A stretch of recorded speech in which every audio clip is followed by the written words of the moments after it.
Itu dibenturkan dengan jurnal ilmiah, ternyata dia yang nggak punya dasar jurnal ilmiah. Jadi ilmiah dari mana? Alhamdulillah kemarin saya menyaksikan ada video diskusi di Ar-Rabitatul Alawiyah pada hari Ahad 8 September 2024 yang ditayangkan melalui Nabawi TV, diskusi antara Pak Guru Gembul dengan Said Fikri Syahab dari Ar-Rabitatul Alawiyah juga dengan Gus Wafi, singa aswaja ini, Masya Allah tabarakallah. Saya melalui video ini yang pertama ingin memberikan apresiasi kepada Guru Gembul. Salut, Anda berani datang dan berbicara langsung berhadap-hadapan, Anda gentle. Salut. Itu apresiasi saya yang pertama. Keberanian Guru Gembul patut diapresiasi. Kemudian yang kedua,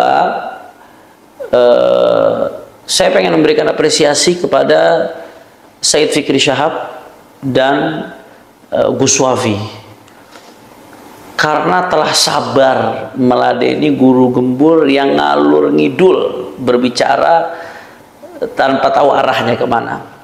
Nah, hikmahnya kesabaran Said Fikri Syahab dan Gus Wafi yang tidak terpancing dengan apa yang disampaikan oleh Guru Gembul, khususnya yang berkaitan dengan apa itu standar ilmiah. Satu, pembahasan tersebut jadi tidak melebar keluar pembahasan, karena kan memang temanya tentang nasab, pembatalan nasab yang dilakukan oleh Guru Gembul. Temanya tentang tersebut yang berkaitan dengan nasab. Nah, kalau diladenin itu sama Gus Wafi sama Said Fikri, wah lebar kemana-mana, waktunya habis. Dan juga setelah itu masih ada pembicara lain, masih ada sesi lain bersama Prof. Titi, ahli filologi UI, Prof. Yasmin bin Syihab juga ahli antropologi UI, yang berkaitan dengan tema yang sedang dibahas.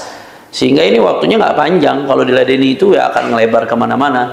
Langkah tidak terpancing itu saya salut luar biasa. Dan yang kedua, dengan tidak meladeni Guru Gembul ketika bicara soal apa itu ilmiah dan dia melebar kemana-mana, Said Fikri Syahab dan Gus Wafi berhasil membuka kedok Guru Gembul sebetulnya. Selama ini masih samar-samar, Guru Gembul nih kemana sih arahnya? Orang masih meraba-raba. Tapi gara-gara diskusi itu ketahuan dia seorang materialisme barat sejati, dia seorang liberalis sejati, jadi kebuka jelas. Bayangkan dengan definisi ilmiah yang dimaksudkan Guru Gembul ini, yang tidak jelas ini, dia berani sampai mengatakan konsep ketuhanan itu tidak bisa diilmiahkan. Kemudian juga tentang kuburan Nabi SAW, apakah Nabi dikubur di situ, itu sifatnya masih subjektif. Padahal selama berabad-abad, ya sampai orang di luar Islam sekalipun, orang kafir sekalipun, nggak pernah ada yang meragukan posisi kuburan Rasulullah SAW, karena itu mutawatir qat'i. Tidak ada keraguan sedikit pun posisinya di situ. Dan itu bukan subjektif, tapi objektif yang justru nggak bisa dipungkiri sama sekali. Itu kalau standar Guru Gembul dipakai. Bukan hanya urusan nasab ini kecil, tapi syariat semuanya yang dirontokkan oleh dia. Ada banyak hal sekali yang berkaitan dengan syariat yang akan dikutak-katik seenaknya oleh Guru Gembul. Ini perdebatan yang sangat panjang. Sudah sangat bagus dengan tidak terpancingnya Gus Wafi dan Habib Fikri Syahab, sehingga jadi terbongkar siapa dia. Walaupun nanti ini perlu dibahas secara khusus terlepas dari masalah nasab. Kalau berkaitan dengan tema itu, filsafat ilmu itu, tentang materialisme, tentang liberalisme itu, saya kira masalah nasab ini kecil dibandingkan dengan itu. Ini berkaitan dengan akidah umat. Ini udah dibahas panjang lebar jauh-jauh hari oleh Imam Hujjatul Islam Abi Hamid Muhammad bin Muhammad Al-Ghazali. Juga udah dibahas oleh Profesor Dr. Syekh Muhammad Sa'id Ramadan Al-Buti dalam kitabnya Kubral Yaqiniyat Al-Kauniyah. Nah, ketika di awal kitab tuh Syekh Al-Buti langsung membahas tentang al-manhajul ilmi lil bahthi 'an al-haqiqah 'inda ulama al-muslimin wa ghairihim. Bagaimana metodologi ilmiah di dalam mencari kebenaran. Apa itu kebenaran? Bagaimana metodologi ilmiah yang betul untuk sampai kepada sebuah hakikat kebenaran. Itu udah dibahas habis-habisan. Begitu juga Profesor Dr. Naqib Al-Attas di Malaysia, yang luar biasa, sampai dunia barat pun mengakui keilmuan beliau. Wah, ini udah dibongkar habis-habisan oleh beliau, oleh murid-muridnya Prof. Dr. Fahmi Hamid Zarkashi, Dr. Adian Husaini, dan masih banyak lagi. Saya kira ini memang butuh sesi khusus untuk mengungkap kesesatan Guru Gembul dalam masalah ini, penyimpangan berfikirnya, sehingga sangat tepat kemarin Gus Wafi dan Said Fikri Syahab tidak terpancing untuk meladeni, sehingga tidak melebar kemana-mana, dan akhirnya jadi terbongkar, terkuak itu kedok sebetulnya siapa seorang guru gembul. Bahkan yang lebih lucunya lagi ya, ketika Gus Wafi mengutip dari sebuah kitab tentang apa itu ilmu dan bagaimana cara mendapatkan sebuah ilmu dari sebuah kitab, Gus Wafi mengutip, dia langsung memvonis, oh kalau sumbernya kitab itu nggak ilmiah, itu tradisional, itu bukan metodologi ilmiah. Ajib, bagaimana mungkin seseorang bisa langsung memvonis tanpa melihat substansinya? Kok bisa-bisanya langsung divonis kitab itu nggak ilmiah? Berarti itu kitab yang ditulis oleh para ulama semuanya nggak ada yang ilmiah, nggak sesuai dengan metodologi keilmuan, otomatis.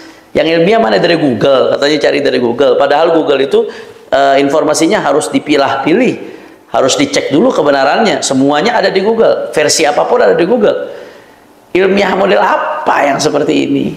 Dan lebih lucunya lagi, ya, ketika dia bicara ilmiah ngalur ngidul panjang lebar kemana-mana sampai terungkap itu kedoknya, begitu ditarik ke tema kembali ke masalah nasab, yang ilmiah itu menurut dia dengan menghitung statistik, harusnya nasab Alawi menurut perhitungan dia itu kalau mau benar antara 58 sampai 77. Kalau 39 sampai 45 itu tingkatan generasinya ya, dari Nabi SAW sampai sekarang itu meleset, nggak mungkin, kemungkinannya sangat kecil, bahkan mustahil dia katakan.